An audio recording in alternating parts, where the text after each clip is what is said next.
What's good, everybody? Welcome to the Pull Up Show. I'm your host, Mr. BJ Matthews, aka BJ. Before we get started, follow us on the YouTube page, the Pull Up Basketball Podcast. Like, share, subscribe, all of our YouTube videos.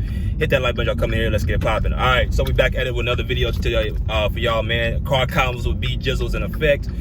We're gonna talk a little bit about the LA Lakers and definitely the team that's one of the most historic franchises in the NBA. They're gonna always have coverage. They're gonna always have people making content about them, and I'm no different. I speak about the entire league, just not the LA Clippers.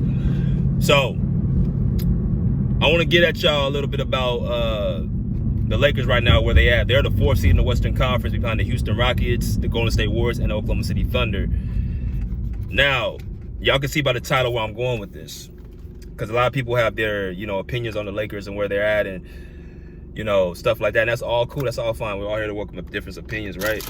But I want to get my opinion. So, as I look at the Lakers and their roster, I look at the players that they have. LeBron James, Anthony Davis, D'Angelo Russell. They got Dalton Connect, the new guy coming in as well. Austin Reeves. You got Rui Hachimura. You know what I'm saying? You got Jared Vanderbilt's been hurt for damn near 2 years, like Anthony Edwards says. But digress on that. And a bunch of other key pieces on that team.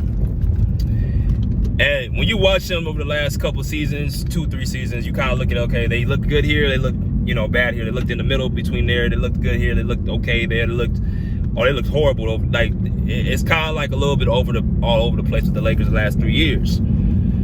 And I think sometimes people look at the Lakers and they say, well, damn, like, are we gonna get the team that's good? They have a have a good performance. They'll say the Lakers are back, or you're gonna get a team like, say, the Lakers are so bad, let's trade everybody. That's what that's why I've been hearing really for like the last, I'll say, 4 seasons.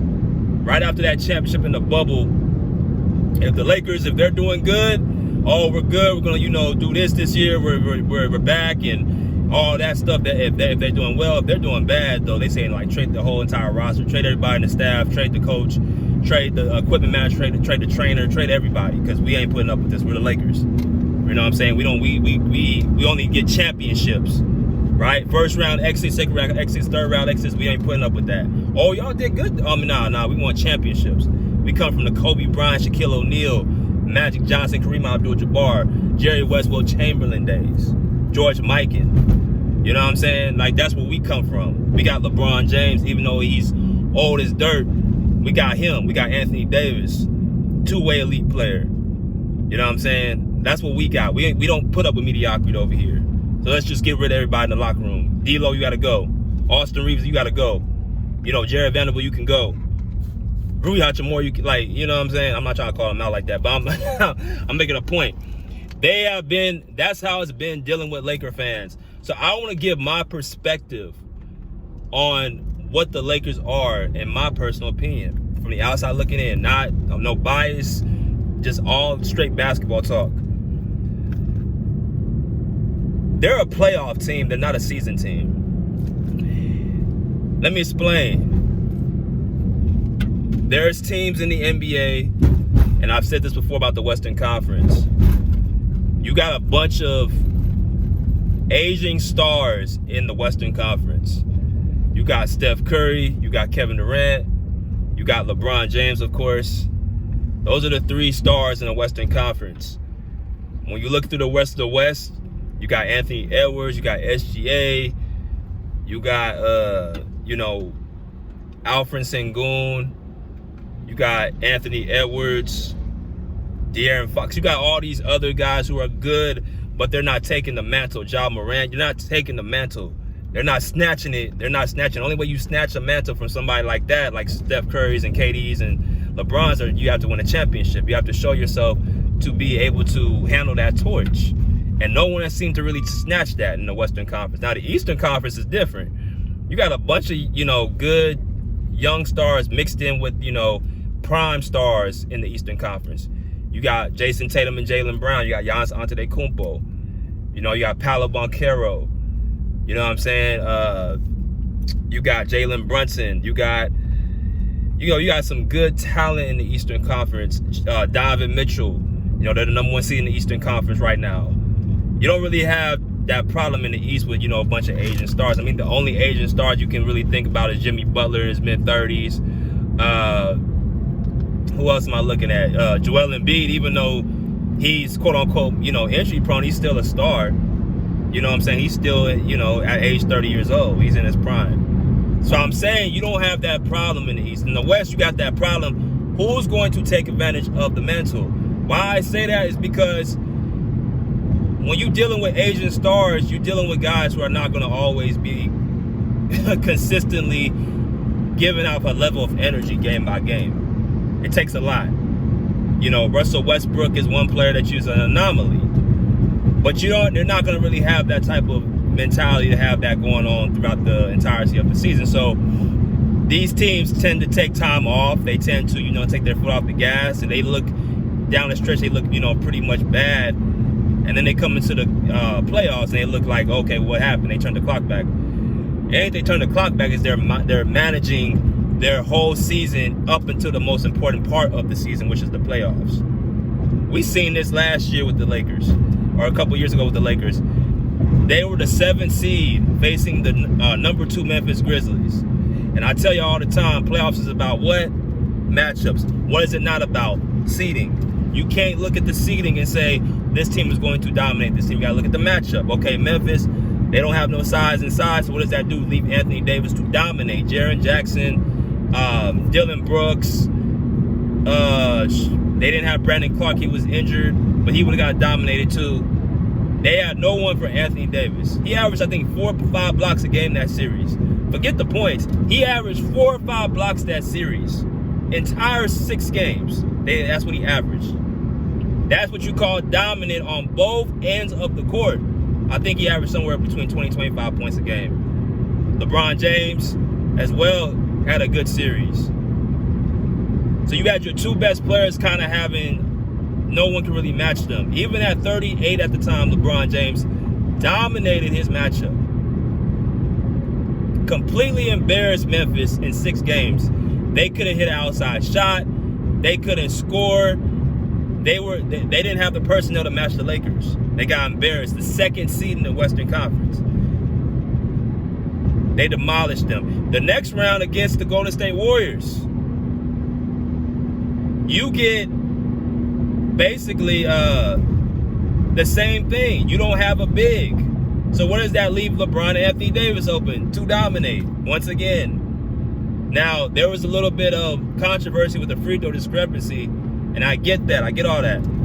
But for the most part, the Lakers had the personnel to beat them. They had Dennis Schroeder at the time. They had the personnel to deal with the Lakers, to deal with the Warriors. And even if you look at the last few years, like the Lakers have pretty much, they've been able to, you know, deal with the Warriors even in the play-in situation. To beat Golden State, you got to have a big inside who's dominant. That's how we beat that's how we beat the Warriors every time we see them. Y'all see that? Y'all been noticing that? We've been beating the Warriors, all that 3-point shooting and ball movement they do, which is beautiful to watch. We tend to always, you know, have the upper hand on them as of late.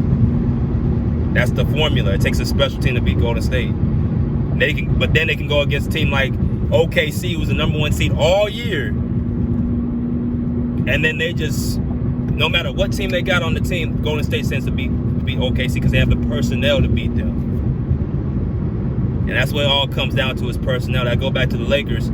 They have the personnel to beat certain teams in the NBA where they don't need to really, you know, be a top seed. They're the 4th seed now, but this ain't the first go around. These guys, LeBron and Anthony Davis, they've won a championship together, all right? And I've done told y'all, no one has snatched the mantle away from them. So they're not looking at it like, oh, we got to panic here. Like, the only team in the West that really the Lakers, I don't think they got no chance of beating is Denver. That's another matchup, because until Anthony Davis starts being a man and stop being a little punk against Nikola Jokic when he sees him, they're not beating Denver. Denver has a guy, Nikola Jokic, who knows he's better than Anthony Davis, and he beats you with size, brute force, and skill. Anthony Davis doesn't want that. He's not a true big. If you put up him against a true big, he's not going to be that comfortable. That's how he operates. But against guys like Jaren Jackson and other players like that, oh, Anthony Davis is going to eat. But I'm back to my main point. The Lakers, you got to look at them in the postseason and judge them. In the last, 5 years, they had a championship, they've had a conference finals appearance, and they've made the playoffs every year outside of, I think, 2021 and 2020. No, outside of 2022, that's it. They made the playoffs every year. So, I know a lot of people have their jokes about the Lakers, and, you got people who clown on them, but I'm looking at it like on a basketball. When it's going to come down to matchups, they can beat a lot of teams. They can beat OKC. They can beat Sacramento.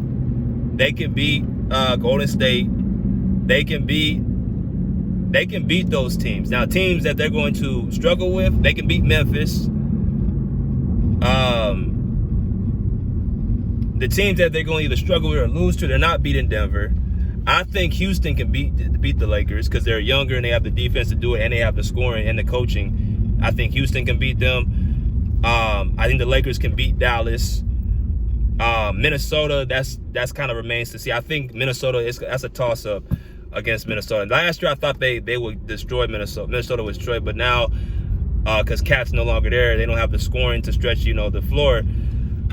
That might be a toss-up. That's going to depend on, I think it's going to depend on how Anthony Edwards does in that series, more so than anything, because he's the main guy that be struggling against the Lakers, to be honest with you, the star player. So that's going to depend on him. But other than that, those main teams, the Lakers I just named, they can beat quite a few teams, and some of them are on the very top. So, I mean, like I said, you may be laughing at them now, but come, May or June, you might be like, oh, what happened? What happened to, nah, it's simply, you're dealing with Asian stars in LeBron and Anthony Davis who know how to coast through the season because they've already won a championship, and you got to look at the matchups they have. Now, the one thing that, and this I'm going to let y'all go after this, the coaching by J.J. Redick, to me, could hurt the Lakers as well. And I think a lot of people have given J.J. Redick a lot of credit. Like, I made a video earlier this year. I said, I'm happy he holds LeBron James accountable, but at the end of the day, he is a rookie coach. When he goes up against those Mike Malones and goes up against, Ime Udokas and, player and coaches like that who are more experienced and seasoned, you're going to have to be able to out-coach them and out-think them. And I'm not sure J.J. Redick is. I know he's not ready for that. I'm not going to say I'm not sure. I know he's not ready for that. So that's going to be another disadvantage by the Lakers. But other than that, playoffs is all about matchups, y'all. It's not about seeding. And when it comes to that, with the Lakers, they have the experience and they have, a guy who can out-think people, and that's LeBron. But other than that, y'all, that concludes this video. Until next time, pull up, see, pull up, check, pull out. Peace. Out of here like swimwear.